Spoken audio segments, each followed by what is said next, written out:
Hello and welcome back again. Welcome to the third segment in this free 12-part course. I hope you've enjoyed what we've done so far. I know it's been quite simple, but if you remember me saying, this free 12-part course is aimed at beginner guitarists. So, of course, I'm showing you the most fundamental things that you'll need to be able to progress quickly. So I hope you've managed to practice tuning your guitar. I hope you've got an electric tuner by now. I hope you've practiced playing that little rock and roll riff that we learned a few days ago. And today I'm going to teach you how to play chords. Now, in case you don't know what chords are, it's when you hold more than one note down on the guitar at once and you strum all the strings, like this for example.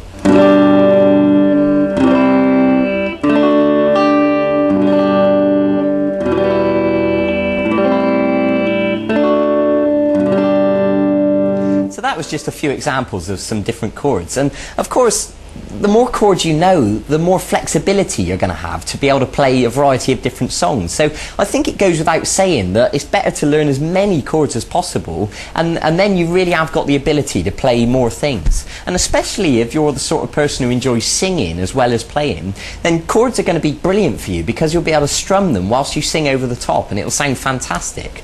But I want to start today by showing you three chords to begin with. I'm going to show you an E, an A, and a D chord. And these three are what I consider to be the most useful, the most widely used chords. So once you know them, you'll find that they crop up in lots of songs. So it's important that you get to know them right from the start. And then of course, as we progress, you'll learn more and more chords, and you know, we can go from there. But let's start simple. So I want to begin by showing you the E chord. So if you take your first finger and put it onto the third string at fret 1, and then take your middle finger and put it onto the fifth string at fret 2. And then take your third finger and put it onto the fourth string at fret 2. Now, if you look at the chord box next to me, you'll see the diagram, you know, if you just need to clarify exactly where the notes go. Now, what I'm going to ask you to do is hold down with plenty of pressure and strum the strings. Now, ideally, all of those notes will sound nice and clear like that, but to be honest, I'd be surprised if you get it sounding perfect straight away. It'd be perfectly normal if it sounded more like this at first. Now, let me explain some common mistakes that people make when learning chords. What you need to do is make sure you're holding down with the tip of your finger with plenty of pressure, and you need to arch these fingers up, and the reason for that is because you want plenty of space underneath the fingers. What we don't want to happen is for the back of these fingers accidentally to touch the next string and obstruct the note. So when you pluck each of the strings with the plectrum, it should sound nice and clear like that. So if any of these notes sound incorrect, it's probably because you're accidentally touching one of the strings with the back of your fingers accidentally. Okay? So it might take a little bit of work and you'll need to shuffle your fingers around and get used to how to hold down the chord, but eventually you'll get it sounding nice and clear. So that's something to work towards. So the next chord I want to show you is the A chord, and it looks like this. So what I'm going to ask you to do is to put your first finger on the fourth string at fret 2, and the middle finger on the third string at fret 2, and then the third finger on the second string at fret 2. So they're all at fret 2, but unfortunately there's not quite enough room really to fit them all in. Ideally we'd like to get them right next to the fret, but in reality what happens is we end up using them at an angle like this, because that's the only way really to squash them in there. And of course everyone's hands are different, you know, if you've got skinny little fingers then you'll probably find it easier. So look at the chord chart next to me just to clarify what notes we're holding down.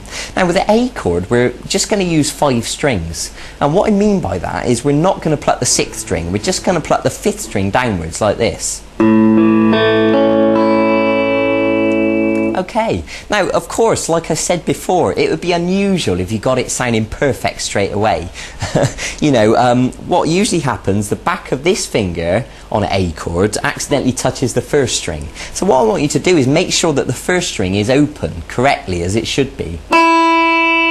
And if it is, then brilliant. And just pluck those 5 strings again just to check it's okay. Okay, good. So now let's move on to the third chord I'm going to show you, which is the D chord. So if you put your first finger on the third string at fret 2. Now listen carefully to this, because some people get muddled up with this one. The middle finger goes onto the first string at fret 2, and then this third finger goes onto the second string at fret 3. Okay? Now the same thing applies, you know, arch these fingers up, hold down with plenty of pressure, and with the D chord we're just going to strum 4 strings. And what I mean is we're not going to pluck these 2 top strings. So 4, 3, 2, 1. Okay, so what I'd like you to do now is to stop the video and practice each one of these chords. The E chord with all the strings, the A chord with 5 strings, and the D chord with just 4 strings. And of course, with this video, you also downloaded a PDF document, and you can print that out, and it's got the diagrams there for you, so you can look at them next to you, so you don't have to keep rewinding the video. And practice them and get them sounding nice and clear.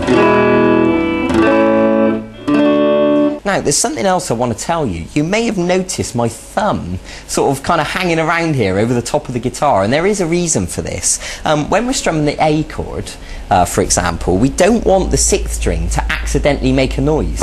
So what I'm doing is gently touching it just a little bit with the thumb, and that's enough just to mute the note, so it stops the 6th string from accidentally making a noise. And then when you strum all the 5 strings, then you know you're only just getting the correct notes that you want. So that's the reason for that.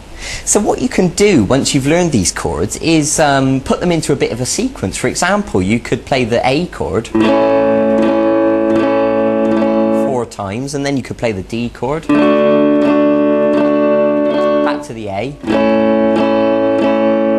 and then the E chord, and then you can do that again.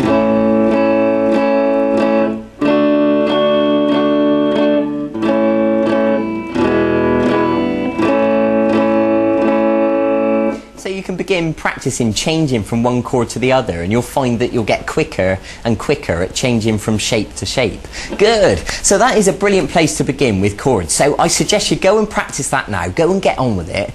Get them sounding nice and smooth, nice and clean. Practice changing between the shapes, and I'll see you in a few days for the next segment of this e-course. And in the meantime, you can also go and look at the website and look at the archive, and you'll see all the songs that are there. And there's songs like Brown Eyed Girl by Van Morrison, which uses chords, or Oasis songs, or Jack Johnson, or a whole bunch of other stuff. So if you want to jump ahead of yourself a little bit, you can go and have a look and see if there's any songs you'd like to learn. That's fine by me. Okay, so go and get on with it. I'll see you then. Bye bye.